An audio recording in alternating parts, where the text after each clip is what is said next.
Hey guys, hari ini saya nak share pada anda macam mana nak fix masalah enjin tak boleh nak start. Sebenarnya masalah ni adalah dah jadi beberapa kali sebelum ni. Cuma hari ni dia kong terus.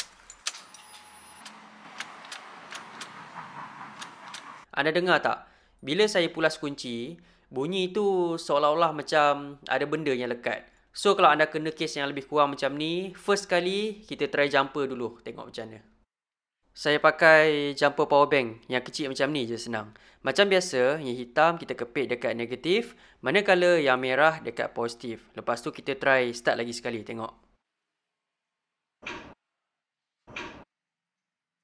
Masih juga tak mau hidup. Bunyi crank pun tak ada. Okey, sebenarnya untuk masalah kereta ni simple je, iaitu berkenaan dengan starter.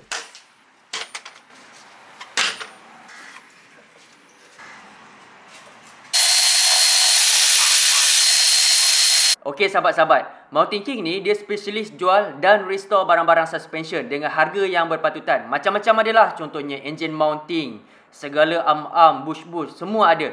Brake pad, disc rotor, dry shaft, belting, pelbagai jenis bearing, coolant, minyak gearbox, minyak enjin, macam-macam brand dia ada jual lah. Anda tinggal pilih je. Yang penting semua ni original, bukan fake punya.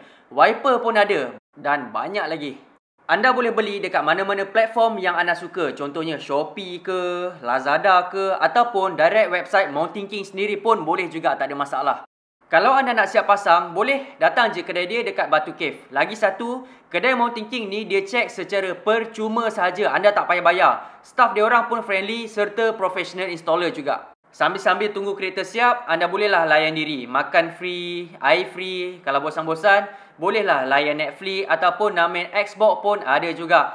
Tempat menunggu luas, cukup selesa dan yang paling penting, bilik solat pun disediakan sekali. Dan yang bestnya, barang-barang Mountain King ni anda boleh bayar secara installment selama 12 bulan tanpa interest.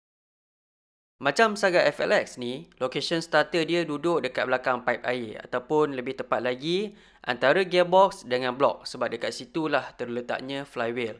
Owner datang, dia ingat dia nak tukar starter sebenarnya sebab katanya bateri baru tukar, so mungkinlah starter katanya. Lepas saya cek, rupanya bukan masalah starter, tapi dia punya relay sahaja. Macam kes ni tak susah pun. Apa-apa pun, sebelum anda tukar sesuatu barang tu, kita try check yang basic dulu. Buat yang paling murah dulu. Contohnya macam dia punya relay. And macam yang anda tengok, kedudukan relay ni, dia duduk paling kanan sekali. Nampak tak yang ada tulis starter relay tu? Itulah dia. So relay ni, kita cabut je macam tu. Lepas tu kita try pinjam relay yang sebelah dia ni sekejap. Biasanya dia pakai relay yang sama biasanya. Kita pinjam dulu sementara, lepas tu kita try start lagi sekali, tengok. Kalau enjin boleh hidup, maksudnya kita just tukar relay je lah. Tak payah nak tukar starter.